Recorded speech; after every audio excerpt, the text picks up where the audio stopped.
দিল্লি না ঢাকা? যারা জামাতের নেতাকর্মী আছেন একটু উত্তর দিবেন। আমার ধারণা অধিকাংশ মানুষই লিখবেন ঢাকা ঢাকা। কিন্তু দিল্লিকে ছাড়া কি ঢাকা হয়? না, দিল্লিকে ছাড়া ঢাকা হয় না। কারণ ঢাকার তিন পাশ ঘিরে, অর্থাৎ বাংলাদেশের তিন পাশে যখন ভারতেরই বসবাস, সো ভারতকে ডিঙিয়ে বাংলাদেশ ভালো থাকতে পারবে না, আবার বাংলাদেশকে চোখ রাঙিয়ে ভারতও ভালো থাকতে পারবে না। আপনি নিশ্চয়ই একটু অবাক হচ্ছেন হঠাৎ করে কেন জামাতের আমির ডাক্তার শফিক সাহেব তিনি এই ঘোষণা দিলেন যে ক্ষমতায় গেলে ভারতের সঙ্গে সুসম্পর্ক গড়ে তোলা হবে। আলোচনাটা মাঝখানে একটু রসালো হয়েছিল যখন আমরা শুনলাম যে জামাত আমির যখন তিনি অসুস্থ ছিলেন তখন ভারতের দুই কূটনীতিক তার সাথে দেখা করেছেন, এমনকি বিষয়টা গোপনীয় রাখার জন্য এখানে একটা কথাবার্তা হয়েছিল। সো স্পষ্ট জিনিস কেন গোপনীয় হবে এ নিয়ে অনেক আলোচনা সমালোচনা মাঝখানে ছিল। এখন বিএনপিও ভারতের সাথে সুসম্পর্ক চায়, আওয়ামী লীগও সুসম্পর্ক রেখেছে, তবে অতিরিক্ত ছিল যে বন্ধুত্বের জায়গাটা কেমন হবে, যে আমি তার সাথে বন্ধুত্ব করা উচিত যার কাছ থেকে আমার সম্মানের জায়গাটা অথবা আমার যেটা প্রাপ্য হইতে পারে, 100তে কোনোটা 95 বা ধরেন 98, কিন্তু 100তে আমি 20 নিব আর আমি 100 দিব, এইটার কারণে কিন্তু মানুষের পছন্দ না, মানে ভারতের সাথে বাংলাদেশের যে সম্পর্ক ছিল। তো এর মাঝখানে আমরা বরাবরই জামাতের যে অবস্থান দেখছিলাম, বা জামাতের যারা নেতাকর্মীরা আছে কথায় কথায়, বা তাদের যে জোট আছেন দিল্লি না ঢাকা, তো সবাই বলে যে ঢাকা ঢাকা। কিন্তু এখন জামাতের শফিক ভাই তিনি যখন বলেন যে ভারতের সাথে সুসম্পর্ক গড়ে তুলতে হবে, এখানে আপনার পররাষ্ট্র নীতি বুঝতে হবে। এখন আমরা যারা আমজনতা আছি, ছোট্ট উদাহরণ দিলে বুঝবেন, যেমন ফুটবলার লিওনেল মেসি অথবা রোনালদো অথবা আপনার পছন্দের যে কোনো খেলোয়াড়, তারা যখন বিদেশের মাটিতে বসে কোনো একটা ম্যাচ খেলে, আমরা চা দোকানে বসে আরে ধুর বেটা, হ্যাঁ 5টা দেওয়ার কথা ছিল ডাইনে, দিয়ে দিছি বামে।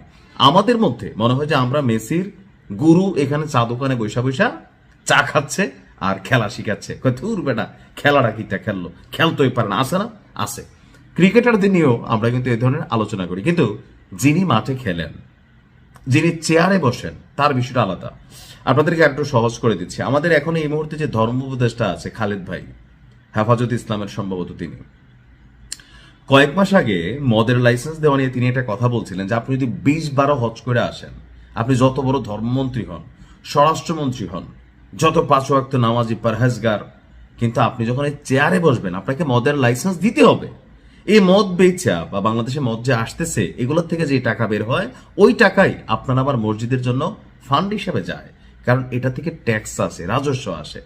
তা আমার এই কথাগুলো বলার মেইন কারণ যেটা হচ্ছে, আমরা যারা আমজনতা আছি, সাপোর্টার আছি, বা দলগুলোকে সাপোর্ট করি, হ্যাঁ, তো আমরা যতটা সোজা মনে করি, বা আমরা মনে করি যে ভারত বাদ দিয়ে বাংলাদেশ আমরা এই করে ফেলবো, অথবা যে কোনো একটা দেশের সাথে, বিশেষ করে যখন আপনার প্রতিবেশী, আপনি চাইলেই বদলাই দিতে পারবেন না, তাই না? এটা তো কোনো ফ্ল্যাট না যে অন্য একটা জায়গায় গিয়ে ফ্ল্যাট কিনে ফেললাম। কিন্তু প্রতিবেশী রাষ্ট্রকে আপনাকে হজম করতে হবে, তাদের সাথে সুসম্পর্ক গড়ে তুলতে হবে। তবে ওই যে ভিডিওর প্রথমে বললাম, সম্পর্কের মানে এমন না আমি খালি দেবো ভাই আর তুমি খালি নিবা, বর্ডারে মানুষ মারবে আর আমরা বলবো যে আমাদের তারা গরু সুর। এই বিষয়গুলো নিয়ে আমাদের অলওয়েজ আপত্তি। যারা আমার ভিডিও দেখেন, আমি সবসময় এই নীতিটারই বিরোধিতা করি যে প্রতিবেশী আমরা ভালো সম্পর্ক তৈরি করব, আমরা সব ঠিক আছে, কিন্তু সীমান্তে যদি কোনো হত্যাকাণ্ড হয় সেটার বিরুদ্ধে বাংলাদেশকে কথা বলতে হবে। আমাদের যারা রাজনৈতিক ক্ষমতা থাকবেন তাদেরকে এটার জবাবদিহিতা চাইতে হবে ভারতের কাছে, যে কেন ভারতের সাথে সুসম্পর্ক, এখানের চেয়ারে যেই বসবেন, এবার এনসিপির যদি নাহিদ ইসলামও বসে 3 দিন পরে সেও ভারতকে বলতে হবে যে দাদা আপনার সাথে ভালো সম্পর্ক রাখতে চাই। কারণ আমরা বুঝতে হবে যে সবকিছু মিলেয়া ভারত বাংলাদেশ একটা রেজিমের মধ্যে এমন সিস্টেমে কানেক্টেড যে ভারত যদি বাংলাদেশকে গণার বাহিরে নেয় তাহলে ভারত অশান্ত হবে, আবার বাংলাদেশ যদি ভারতকে গণার বাহিরে নেয় তাহলে বাংলাদেশ টিকবে না। সো এখানে এভরি পলিটিশিয়ান তারা আসলে ভারতের সাথে সুসম্পর্ক গড়ে তুলতে হবে। আর জামাত ইসলামের কাছ থেকে, যেহেতু ভারতের একটা জামাত ফোবিয়া আছে, জামাত নিয়ে ভীতি আছে, ভারত এখনো মনে করে যে জনাব তারেক রহমান তিনি যদি দেশ নেতা হন তাহলে ভারতের সাথে সম্পর্কের জায়গাটা আরো পজিটিভ হবে। এটা কিন্তু ভারতের প্রধানমন্ত্রী নরেন্দ্র মোদী বেগম খালেদা জিয়া মারা যাওয়ার পর চিঠিতে লিখছিলেন।